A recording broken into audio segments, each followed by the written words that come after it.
Hey everybody, it's Little Big Man Rick Bassman here for Talking Tough. Once a week, we do a little edition here called The Ring and the Cage, where I talk about just one story from my, I hate to say it, 30 years now experience in the wild worlds of pro wrestling and mixed martial arts. Today, I want to share the tale of how UPW, my pro wrestling company, took on the National Football League, the NFL, in Team Toughman. This is for the FX network back in 2000.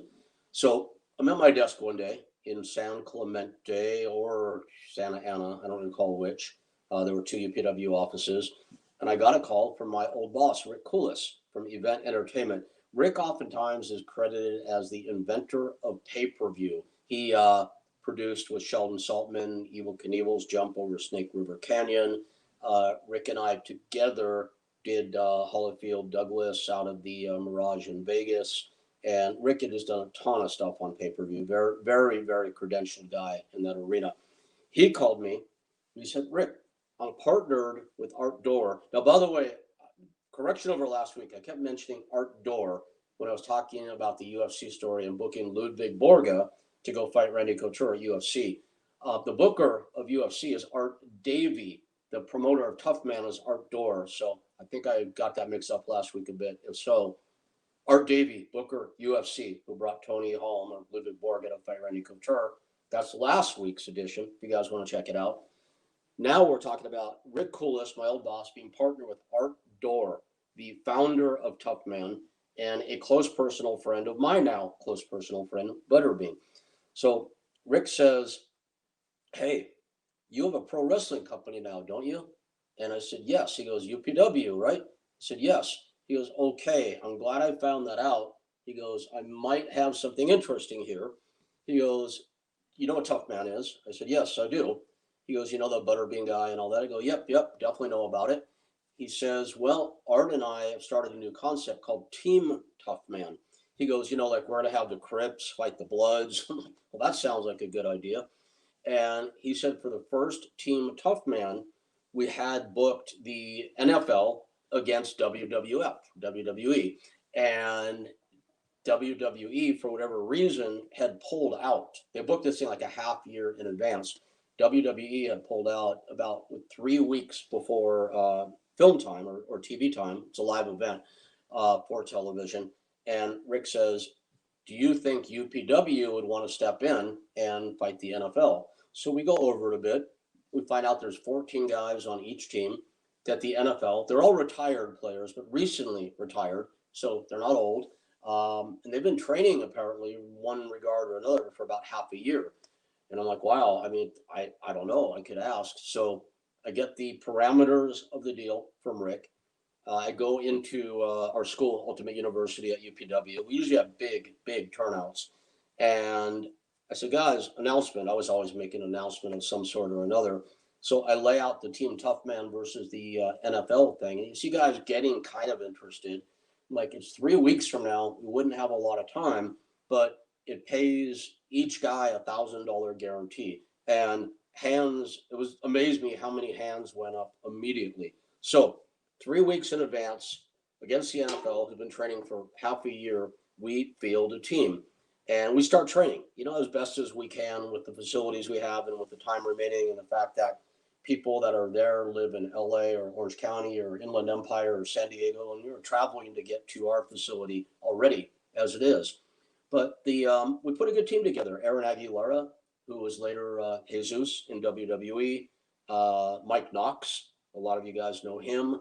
The Real Deal, Damian Steele, Smelly, Mark Bell. It was a pretty tough guy group for sure. Stefan Gamlin joined the team. He was in Battle Dome. He later fought Bob Sapp in K1. Fun guy, one of my best friends. He liked his beverages, put it that way. But you can always count on him to throw down when the time came. Big guy, 6'6", 325, 6'7", actually, 325. So I let Rick Coulis know that we have a team. And it's then that I get my first call from Art Door, who's kind of a legendary promoter. And there are a couple things I'll always remember from that first call. One is, hey, Rick, I know about all this pro wrestling stuff, and let me just put it this way. He goes, what we do here is real. Okay. Do you understand? He's like talking to me, like I'm a little slow. Maybe I am, but he says, Rick, this is real. You guys are gonna have to fight for real.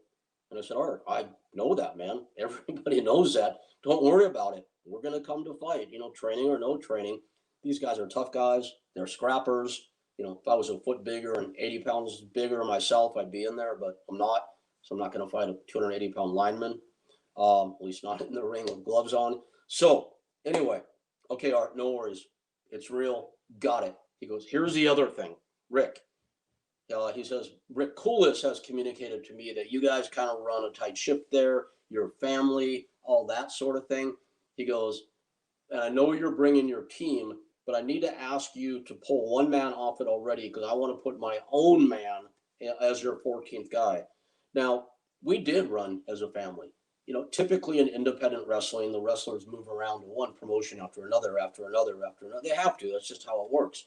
But with UPW, our guys were kind of like our guys. It was an extended family. I really like to think of it that way. We're a tight-knit group. New people coming aboard all the time. That's fine. We'll welcome them in. They'll become part of the deal. But it felt weird sticking somebody on the team that we weren't going to meet till we got to Detroit where the event was taking place. But it's his show. He was forceful about it. He basically told me. He didn't ask me. And the guy he was putting on the team was Hard Body Harrison. It's a name a lot of you may remember. If you don't, I'll tell you more about him in a moment. He goes, and Rick, I know that, this is your deal. He goes, it's your company. I know you're the captain of this team.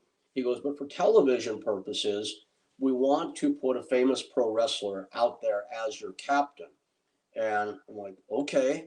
And he goes, but don't worry about it. You're running it. Just, it's going to be a camera, a roll. I'm like, okay, it's not very real. We want to keep it realistic, but again, it's your show, so okay.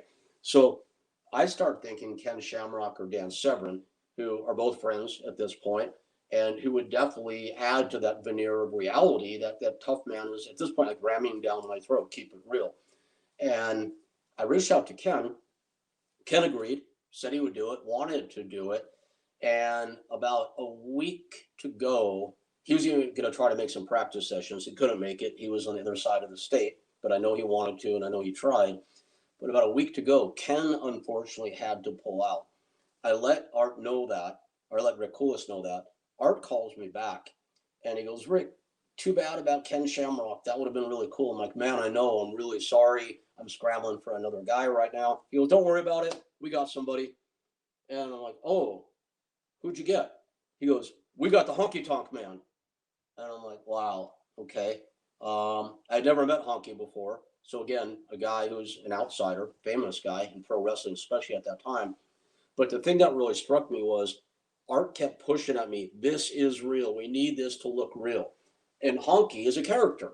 I mean, not forget him, but putting aside the real guy, Wayne, who's a good dude, I'm like, this just screams pro wrestling. It's like anything but real. But okay. So we fly to Detroit. We got our group. I go meet Rick. I meet Art Door. I meet his daughter, Wendy, who's awesome. And we go through like all the rules and all the regs and how it's going to work. We're getting settled in. It's taking place at the Joe Louis Arena in Detroit. Pretty amazing place. It's like a fabled, storied arena. So it was neat to be there. And in this rules meeting, Art says to me, he goes, Rick, do me a favor, take a piece of paper out. He goes, write down numbers 1 through 14, and then rank your toughest guy to your weakest guy. He goes, I want to have the NFL do the same, and then we're going to match it up accordingly. Okay, so I rank it. I put Stephon Gamlin as number 1. I put Aaron Aguilera as number 2. People may not think of Jesus as a tough guy. He actually went and fought Butterbean once in Hawaii with like 1 week notice and took Bean halfway into the second round. It was pretty amazing. So Aaron's a scrapper. I had Mark Bell, Smelly, as number 3, a real boxer with real experience, a very strong, tough guy also. So the first round consisted of 10 fights. And nobody can explain how the rounds were working other than to be 2 rounds, lots of fights, a point system, and then there'd be one final match for all the marbles. How that made any sense, I don't know, but that's how Art Door had concocted it. All right, that's fine. We're there to play along and win some fights. At this point, it become pretty serious for us, though, because when we got there, I'll go back to the rules meeting in a second. When we had gotten there, we heard over and over, hey, guys, this is real. You know this, right? This is not this pro wrestling stuff. And it almost became like, a personal badge of honor for all of us, a collective mission to do our best to make a good showing for pro wrestling, representing the fake pro wrestling against the real NFL, who had trained almost half a year longer than us in real Toughman or boxing matches. We want to make a good showing. So anyway, back to the rules meeting. I ranked my guys 1 through 14, and then they call out the first 10 matches. And the thing that became immediately noticeable is the guys that I had ranked as numbers 1 through 4 were left out of the mix. So they've got our number 5 through 14 guys fighting the NFL, but they had flip-flopped it. So like our number 14 guy is fighting their number 1 guy. Our number 13 is fighting their number 2. So you can almost see this as a setup now. That's how we saw it then, that we're to be made to look bad and lose a bunch of matches. The only difference on stacking the fighters and the wrestlers and the football players was Hardbody Harrison, who was Art Door's guy, as it turned out. He'd won some Toughman deals before. Art put Hardbody up against the number 14 football player. That's how that worked out. So obviously, he's trying to make the wrestlers lose, but give Hardbody the win. Right there, we're thinking, okay, this looks like a show that's concocted to get Hardbody Harrison over by having us, the pro wrestlers, UPW, get our asses handed to us and have Hardbody step in and save the day. So we're going to go along with it and see what happens. So Hardbody, right away. I don't know if you know the guy. He's in prison for life now, I believe. I don't know if he's eligible for parole or not. He did get a life sentence for kidnapping and pandering. He basically kidnapped and held women hostage and was selling them. You can look this up in the media. It's a pretty well-known story. He was colorful, arrogant, selfish, not an easy guy to like. And he tried that with us, and it didn't last long. He got cold-shouldered. First, he got cold-shouldered by a very tough group of like brothers who were very close-knit. And then it got a little threatening toward him because we just did not like what was going down, but more so how, or equally so, how he was conducting himself. Here's an example. We made special UPW warm-up suits for the event, all matching, nice black, red, white, our colors. And Hardbody, of course, had a Hardbody Harrison warm-up suit. So before we came out for the first end, he goes, hey guys, when we go out, he goes, I'm going to be out in front. Okay, sure you are. So there's a Honky Tonk Man, in his white sequin jumpsuit with his guitar. Definitely looked very, very legitimate, right? As far as real fights go. So we cornered Hardbody in the locker room, and we're like, man, you know what? Not only are you not going out in the front of the pack, you're going to be stuck somewhere in the middle, but you're not going to go out at all unless you take that sweatsuit off and put on the UPW sweatsuit we brought for you. So, if you look at the opening of the show, which I still have on VHS tape of all things, I'm dying to convert it one of these days and watch it again. But at the beginning of the show, you'll see us make our entrance with Hardbody Harrison in the middle of the pack with his UPW suit on. Anyway, first round goes off. Hardbody, and guys, there is the every show pitbull outburst. It never fails. Anyway, the first round, Hardbody practically kills his opponent, as expected. We lost our match with the number 14 guy, or 13 guy, or 12 guy. But after the first round, it's 5 wins NFL, 5 wins UPW. And Art Door comes back to me. And he goes, wow, he even said this. Maybe it was a slip of the tongue. He goes, I didn't expect that. Oh, Art, okay. All right, great. Show us what you're thinking, what's going on. We told you we were to come out and fight like it's real. Despite the fact you stacked it against us, we still split. He goes, okay, here's the next round. And he posts it. And once again, our top 4 guys are off of the list. And at this point, we're like, nah. So we had a little powwow, and I went to see him, and Art said, or I said to Art, I'm sorry, I go, Art, this stops now. I go, Stefan and Aaron and Mark, Stefan Gamlin, Aaron Aguilera, Mark Bell. I forgot who we ranked as number 4. It may have been Basil Buzinis, bad boy Basil from UPW, also no longer with us. Great guy. I said, Art, these 4 guys are fighting. Don't care if Hardbody's fighting, get rid of him for all we care. Matter of fact, we prefer if you did. But our 4 guys, these 4 guys are fighting. Put them against anybody you want to put them with. Okay, so we forced it in. Once again, Hardbody is given the easiest opponent. That's my girl, Go-Go, barking. He goes, Go-Go, shush. I love her more than anything, but she's very loud. Hardbody gets an easy win. And Stefan and Aaron and Mark all won their matches. There were only 6 matches in the second round, so we're now ahead on the scorecards. Again, I had no idea how the scoring was working, but we're making a pretty good showing for ourselves. Things in the meantime got held up, and they're so intense. You'll see this on the show if you ever watch it. The first of 2 bench clearing brawls break out, UPW versus NFL. And I was like so worked up at that point. I threw myself into it also. And I remember getting squashed between Stefan and like some 350-pound lineman, which kind of put me out of the fight. But it was fun. It was fun while it lasted. And we're sitting there waiting, and Art goes, hey, we got to make some adjustments. Rick, will you grab Hardbody and Honky and come on back to the dressing room?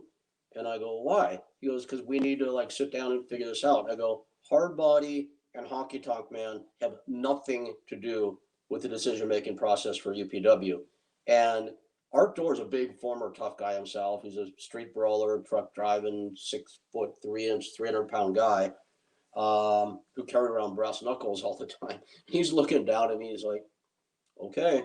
I mean, not that he was in the least bit intimidated, but he knew that I was serious and that Hardbody and Honky were not participating in the process. Well, I saw why he wanted them in the dressing room, because we get in there. He goes, okay. He goes, here's what's going to happen. We're running short on time. We need to finish this whole thing with just 1 match, 1 UPW match, 1 UPW guy versus one NFL guy for the winner of Team Toughman. He said, well, Art, that's fine.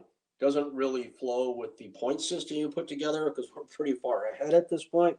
But if that's the way you want it, then that's the way we'll do it. And right then he jumps in and goes, okay, well, for NFL, we have so-and-so. And for UPW, we have Hardbody Harrison. I'm like, no, you don't. And he says, pardon me? I said, Art, Hardbody Harrison had nothing to do with UPW when you contracted us and when we got here. I go, in the past 2 days, he's now has less to do with UPW than he did before. And Hardbody is not representing us. He goes, Rick, you know what? He goes, it's my show. I'm going to do what I want. My old boss, Rick Coolis, is trying to calm me down. I was taking this pretty seriously. I took things a lot more seriously in those days than I do now. Not that I wouldn't be serious about this now, because I felt like it was our honor that was at stake. Didn't really want Hardbody Harrison coming off as our representative, which is, in hindsight, being where he is now, was probably a good call. You couldn't have predicted that at the time. So, or maybe you could have, I don't know. In any case, he goes, my show, going to do what I want. He goes, please, though, I'm going to ask you. And he was nice about this. First time I really saw him polite. He goes, please, when Hardbody makes his entrance, will you guys all please come out with him and back him up? And I said, no, Art, you know what? We probably won't do that. And he's, okay, he goes, well, what will be, will be. And you see it on the tape. Hardbody makes his entrance, and it's he and Honky Tonk Man. And Honky is a good guy. He was just, he was going with the flow. I understand that. Collecting a payday, and that's fine. I respect that. So it's Hardbody and Honky. And then here's the next thing you see on the tape. We had decided this in the locker room.